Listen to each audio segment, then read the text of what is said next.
So today I'm going to go over the conduction system of the heart, the PQRS conducting system, basically the overview of how the heart works to get us our foundation.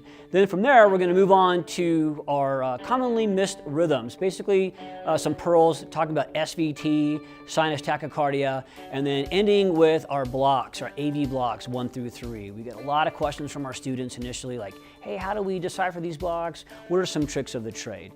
So we're going to move right over here to our conductive system, all right? The foundation of what we're talking about.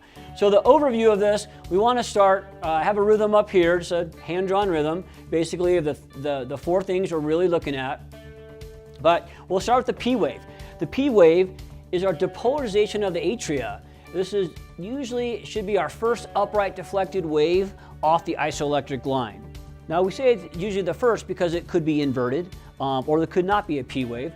But for the basics of this lecture, depolarization of the atria usually causes an upright deflection of the P wave, and that's why we call the rhythm normal sinus.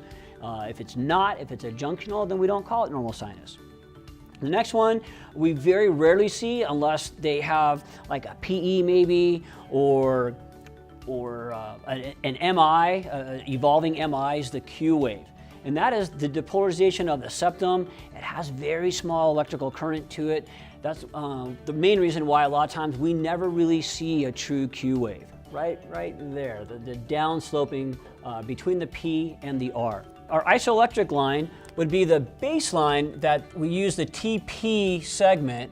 So the isoelectric line would come straight across here. And this is what the P wave, or the base of the R, the S can go below it, and the T wave, this is where we read our P wave morphology, our T wave morphology, things we'll talk about when we get about down here. The QRS, it's hard to miss. It's when your ventricles are depolarizing. It causes a huge spike on your EKG paper because the left ventricle, the right ventricle have a lot of muscle to it, with the left having more.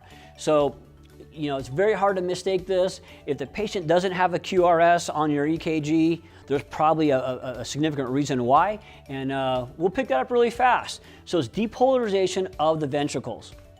Usually, in a normal sinus rhythm, it will be the first upright deflection after the Q wave. So most of the times, the R wave comes straight up, followed by an S, and then you have your ST segment and your T. There are some times where you do not have an R wave, or you may have 2 R waves, and that'll be for our another lecture with our left and right bundle branch blocks.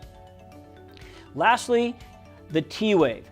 So the T wave is usually very discernible. It's the next upright deflection in most cases after your QRS. You can have a flat T wave, you can have an inverted T wave, you can have a biphasic T wave. Some of those things could be leading to real badness. But usually, you'll see repolarization of the ventricles. This is the ventricle priming for its next beat, and all the EKG is a piece of paper and ink getting electrical conduction. So that's what it's recording, right? So we look for T wave morphology that we'll talk about in future lectures. The shape of the T wave, the height of the T wave, if there's depression, if there's elevation, if they're really tinted, like tall peak T waves, all these things can have a significant factor. Basically, when you see the P wave, the QRS all in motion, what's happening is when you see the P wave, that is the atrial contracting. Remember, as the atrial contracts, we have systolic and we have diastolic. One's contracting, the other one's relaxing. So the P waves are the atrial contracting. Then you really don't see the depolarization of the P wave, the relaxing, because that's buried in your QRS. So you have the atrial that contracts, then the ventricle contracts. That is now your QRS spike. As the ventricle relaxes, it repolarizes, that is your T wave spike. And then it all starts over again. So P, QRS, and then your T is your ventricle relaxing.